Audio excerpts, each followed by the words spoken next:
going to be exotic. She's going to have this kind of galactic wormhole, black hole kind of hair, bending space and time. Dan Potter here, creative director at Creative Works, and we're a London-based creative studio. Got a little bit of a behind the scenes here on Rocket Queen. It's got a nice little story behind it in terms of how it came into being. Originally, the idea itself came about as a result of a load of art that we were given by Guns to use as inspiration, and those little bits of art were pieces that were known by the band to be something that was enjoyed by the band. These are really important things when you're working on projects with other creative people. They've entrusted us with bringing to life some of their most popular songs, including Rocket Queen. I'm someone that likes to have a good starting point. In this case, it was bring the song to life. Don't fuck it up. Make it look good, make it look amazing. We've got a long history with knowing how the band want their work to be developed, created and delivered. It was all about the ideas. I'd known in past explorations of the song not to be too on the nose. However, you can be on the nose in terms of, oh, that's a queen up there, but it didn't need to be too literal. The idea here was more to convey the feeling of this beautiful song. If you know the history of the song, you know there's some interesting sounds in Rocket Queen that suggest sexuality without getting too graphic. It's a sexy song, and in the past we've had skeletons fucking. That was us taking something that Guns had done in the past. We'd used that idea in the previous versions of Rocket Queen. 2023 having a fresh opportunity to reinvent what this song looked like. Went down this idea of creating a character, trying to make it a character-driven song experience, make it a bit off kilter, and that was where the band's artwork came in, where they supplied us this inspiration. There was this painting of this woman, beautiful female, and she had double eyes and double mouth, and I thought, yes, there's something in that. And I tried it out as an idea and started playing with it. The first sketch that I kind of like crafted out was this idea of a Galactic Goddess. I saw this sort of almost like alien being. You can get away with the double eyes and the double mouth then, maybe. Rocket Queen, it has a sense of the galactic about it. And initially I started with a scribble, just because I was like, well, where do you start the blank page? And I knew I wanted her to be female, and I knew I wanted her to have double eyes, etc. Exotic as well in her facial features. As I'm sketching this out, I'm kind of thinking she's going to be exotic. She's going to have this kind of galactic wormhole, black hole kind of hair, bending space and time.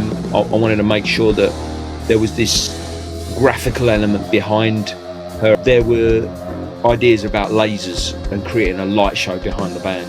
And then I saw her being plugged into something like a ship, like a rocket. Down the line I had a look at some storyboards. Everything's agreed and approved to a degree, and the band are amazing for that. They let it run, and then I had this kind of thought of it kind of like becoming this translucent being that went into a skull. I wanted to sort of pull out on a wide shot and then reveals the arms raised, and so she's moving. She's got like a body and an arms, although we didn't go down below the waist, so to speak. And then I gave Mike a little bit of a wider story, a plotless story around the idea of the cameras and where the cameras were. Camera sits in front of her here looking back, and then the world orbits around. I wanted us to use sort of ideas that came from us, like that was where I wanted it to go. And so Rory had sort of stab on the visual language. Mike uses the 3D tools. This is where he's going to go with it. He went deep on the textures and started exploring these ideas here. There is a difference between what you can think you can do versus what you can actually do, and I'm mindful of time, budget, team as well, what we can actually achieve. So we were starting to play with this translucent skin thing. I don't see it like a tree, I see it more like folding skeins of time. And then we kind of transitioned from this to something like this, and it was like, yes mate, this is it, this is more galaxy. And then started playing with the aesthetic, and it kind of landed more here, and this is where it landed in 2023. And then we started playing with colour explorations. Then we also had almost like the X-ray. This was great to see this in the wild as well, just big and you know, merging with the band footage. So here's the 2026 version of Rocket Queen. What's cool about this is we've done that level up that we weren't able to do in 2023, and we are more sort of working on the performance element of the song. You can see here we're fading her out of the dark, so she kind of comes out from the dark. And remember, a lot of these shows, well, if you're in an arena, it's dark. This is the stage of the show where you kind of sit back and get transported to another dimension with the guitars and the vocals and the overall performance.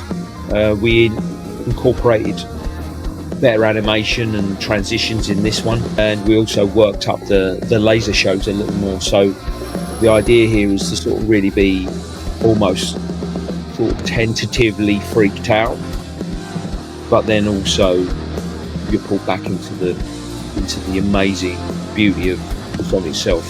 And you've got these strobing kind of moments here we've added in there to make it feel more energized. And you've got these cool transitions where you're going from the X-ray view into the Galactic Goddess, and she's a little bit sterner in this one.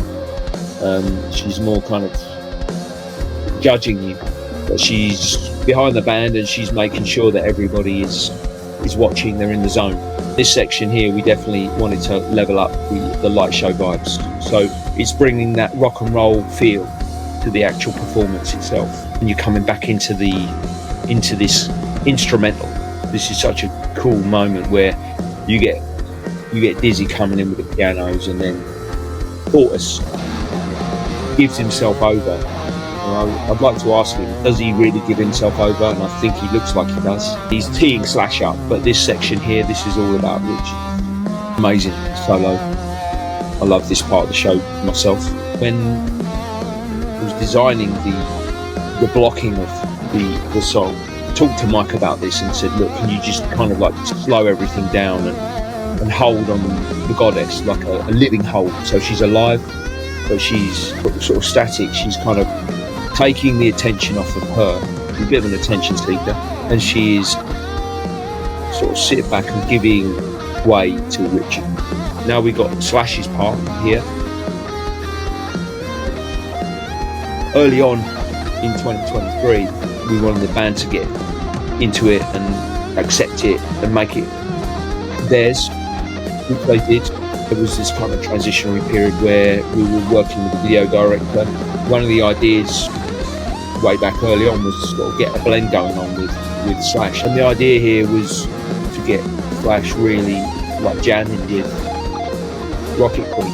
It's a really important part of the show, you know, to find space in the visuals so that you can really throw the musicians up front.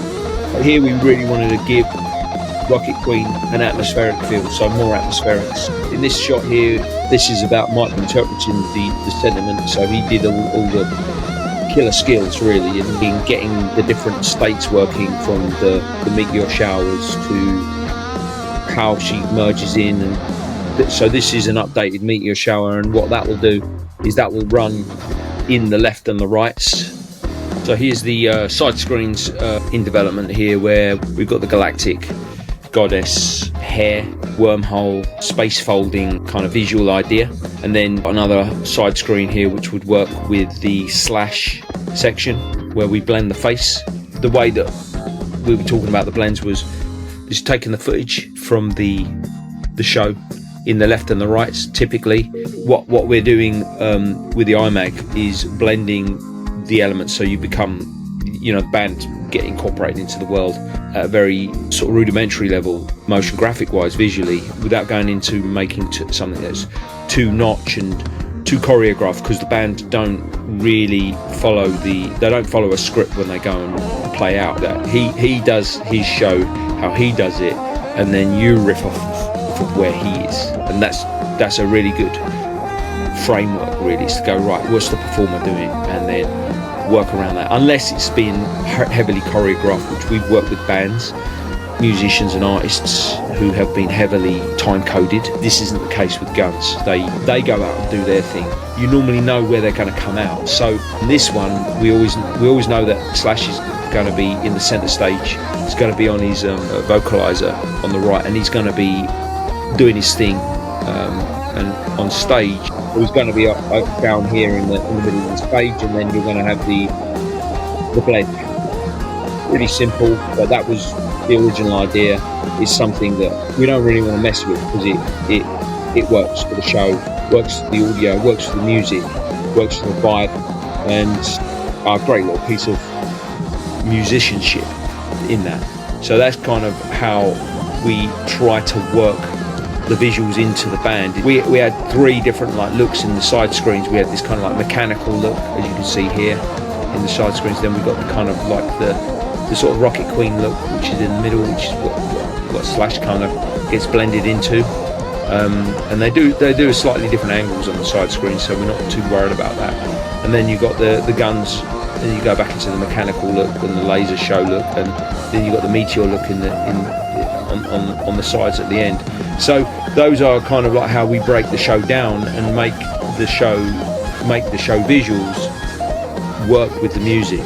It's always the music first, and then the visuals support the music, support the band, and then it's a show for the fans who want to see the band, and that's kind of the formula. Rocket Queen, we've got the meteor shower at the end, and this is the sort of reprise. Everyone feels good about themselves. You've gone on this big journey. Rocket Queen is a journey, and you get the final effect, the conclusion. The song changes key. It starts off like dark and moody, then goes into this kind of like this mid part where it's like very like exploratory. You get conclusion after Slash's solo into this kind of like this sort of reprise, this sort of, we've made it. Rocket Queen is a brilliant example of a song that's written in like, for me anyway, three parts, and then it ends with this kind of, let's call it an Armageddon in a way. But that's the duality of what Guns N' Roses are. They're both Paradise City, Rocket Queen, Welcome to Jungle, two ideas that are smashed together, and they make this weird story. And that's the brilliant part about the kind of the sentiment behind the songs. And that's what we try and draw on when we're working up the ideas. Anyway, this is a kind of deep dive on Rocket Queen, as much as you can do a deep dive in the time you got, but I hope it was interesting, and look forward to showing you a few more songs as we go through. And this is Dan Potter from Creative Works. Thanks for listening.